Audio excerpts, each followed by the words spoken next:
Welcome back to another episode of The Cure for Cowardice.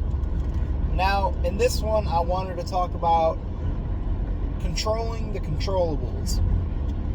And so I've been working for my main job for a little bit now. And it is a sales job. And there are normally two guys who do the presentations. Basically, the way it works is you go in, you make introductions, you get a quote made, and then when it comes time to present, you put them on speakerphone and they do the presentation, which makes sense.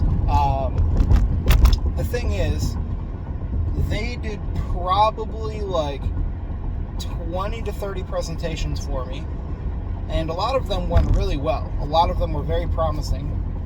But aside from one of them, none of them had actually closed yet.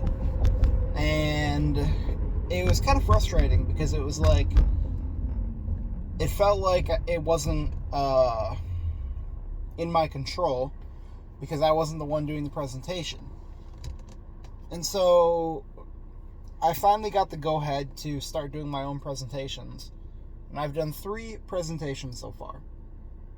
The first one I bombed. The second one, I went in, and the mindset that I had was very much just doing another rep, getting the reps in under the bar. I didn't really have any kind of attachment to whether or not the presentation went good. I just wanted to do the presentation to the best of my ability so that I could get to the next presentation and get better incrementally, because now it was finally in my control. So I went into the second presentation, did the presentation, again, without any real attachment to how it went, to the result, so to speak. And it went really good. Really good.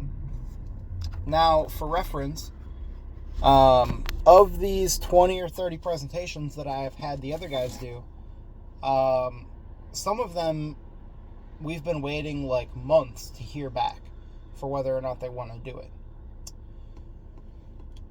I presented last week, and then a week later, yesterday,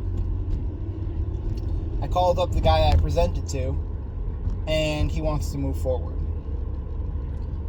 And so, by controlling the controllables, which in this case for me was doing the presentations, and by not having an attachment to the outcome, just the action,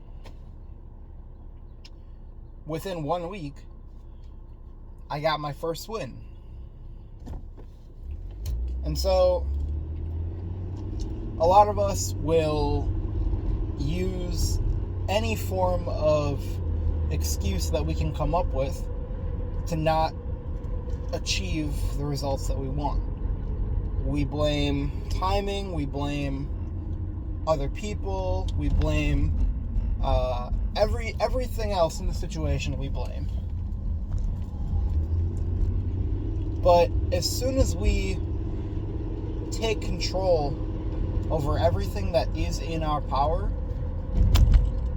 there's nobody else to blame. And by doing that, the power goes back to us.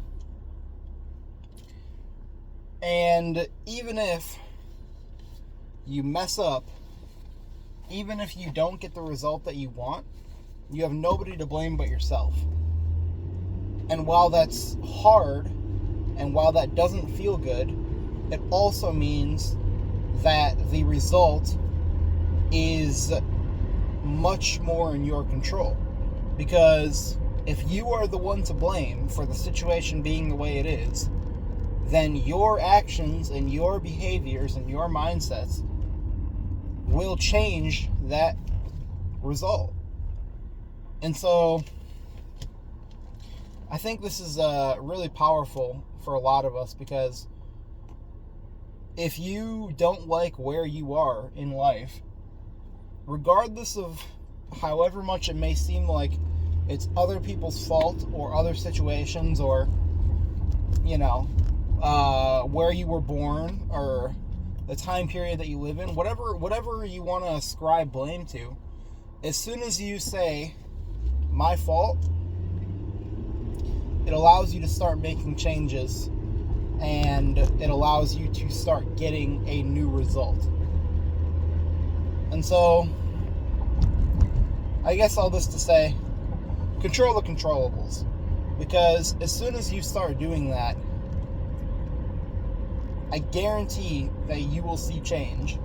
And even if it's not for the better at first, it's better to be directionally correct than exactly correct. And it's better to have some kind of change that you can then steer towards what you want than it is to be stagnant and have the same reaction, same result every single time. You got to change to change. And if you're not happy with where you are right now, there's only one person to blame. So anyway, I think that's what I got for this one. Catch y'all on the flip side.